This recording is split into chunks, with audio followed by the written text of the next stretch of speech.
Safety is at the core of our company identity. The first of our company's core values, every decision we make when we build equipment for an industrial process is made with our customers' safety in mind.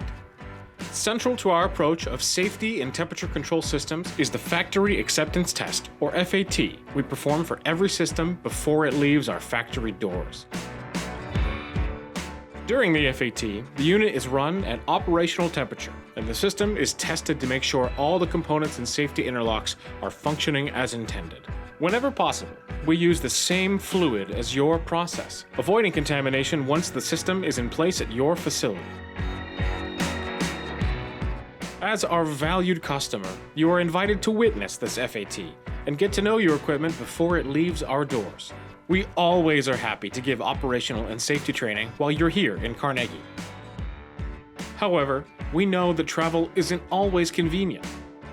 Heat has invested in technology we can use to present factory acceptance tests virtually, allowing you and your whole team to witness this important test from the comfort of your own computer.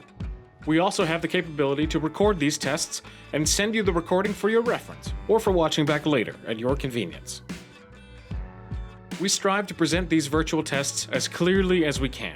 Multicam setups will keep focus on the important features as we walk you through every function of your system. Our wireless camera can easily focus on any component to give you a closer look, and our helpful technicians are happy to answer any questions that may come up during the test. Heat builds systems that, when properly maintained, can perform reliably for decades. Know that when you purchase a temperature control solution from us, we've put it to the test. Heat exchange and transfer. Safe, reliable performance.